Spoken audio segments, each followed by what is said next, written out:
Good morning आपको। क्या चल लिया है?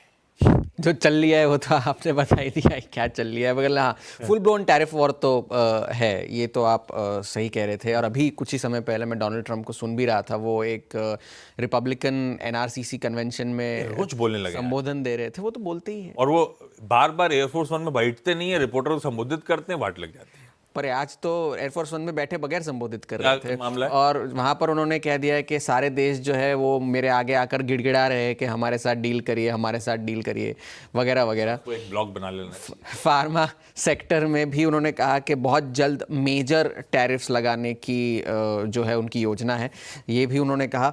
और कल का प्राइस एक्शन शायद इस बात की गवाही दे रहा था कि ऐसा कुछ होने वाला है, क्योंकि एक वक्त तक तो 1000 पॉइंट 1500 पॉइंट ऊपर था डाउ, लेकिन जब से फिर उसने गिरना शुरू किया, फिर पता चला कि व्हाइट हाउस ने भी साफ कर दिया कि चीन के ऊपर जो है वो रेसिप्रोकल टैरिफ जो 54% के, जो 50% के अतिरिक्त टैरिफ लगाए गए हैं वो आज मध्यरात्रि से लागू होंगे, तो यानी कि 104%। और यूएस के कस्टम्स डिपार्टमेंट ने भी ये कह दिया है कि हम 86 देशों से अतिरिक्त टैरिफ वसूल करने के लिए तैयार है।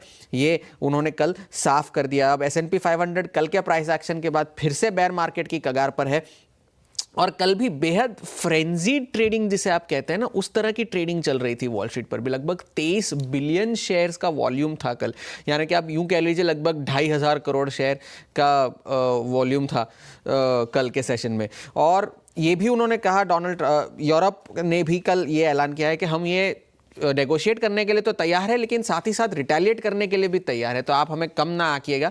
कनाडा ने तो तय कर लिया है कि वो 25% रिटेलिएटरी टैरिफ लगाएंगे ऑटो इंपोर्ट्स पर, यूएस पर। और चीन के प्रधानमंत्री ने भी कल ये कह दिया कि हमारे पास काफ़ी सारे ऑप्शंस हैं इन टैरिफ्स को बेअसर करने के लिए, तो ये धमकी और ये इंटिमिडेशन करने का जो तरीका है यूएस का वो गलत है, ये हमारे साथ ना आजमाया जाए, ये यूएस के लिए बेहतर होगा। डोनाल्ड ट्रंप ने कल ट्रूथ सोशल पर भी लिखा था कि साउथ कोरिया के साथ उनकी अच्छी बातचीत हुई है, जापान के साथ उनकी अच्छी बातचीत हुई है, वो सारे आकर हमारे साथ डील करने के लिए तैयार है, मगर चीन जो है वो डील करना चाहता है, मगर उन्हें पता नहीं है शुरुआत कहां से करे। ये डोनाल्ड ट्रंप ने कल कहा। और यूएस मार्केट्स के लिए और डाउनग्रेड्स आ रहे हैं। ब्लैक रॉक ने कल वॉल स्ट्रीट को डाउनग्रेड कर दिया है। गोल्डमैन सैक्स ने रिसेशन के ऑड्स को बढ़ाकर 45% कर दिया है।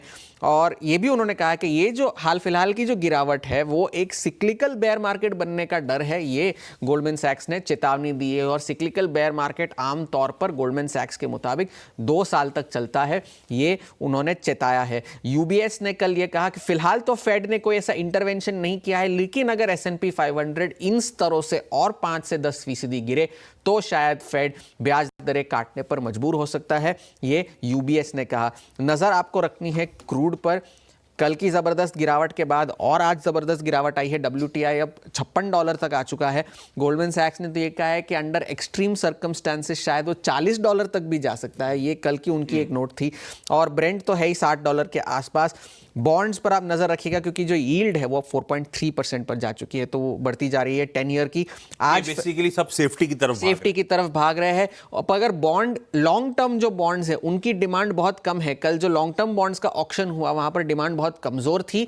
आज 10 ईयर का बॉन्ड का ऑक्शन होगा, तो आज पता चलेगा कि शॉर्टर टेनर्स के लिए क्या डिमांड की सिनेरियोज है। आप देख सकते हैं 30 साल का बॉन्ड अब 4.8% हो चुका है, तो वहां पर डिमांड थोड़ी सी कमजोर है। आज फेड मिनट्स आने वाले हैं। फेड की मीटिंग के हाल ही में जो हुई थी वो कल छुट्टी है, मगर कल सवेरे ही चाइना के महंगाई के आंकड़े आएंगे, कल यूएस की महंगाई के आंकड़े आएंगे, तो उन पर नजर रखनी है। तो फिलहाल के लिए नजरें सारी टैरिफ पर है।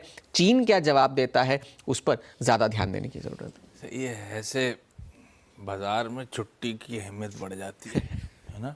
सर दर्द दुनिया ले, लौट के अपन आया तो सब ठीक हो जाए तो मजा ही अलग है।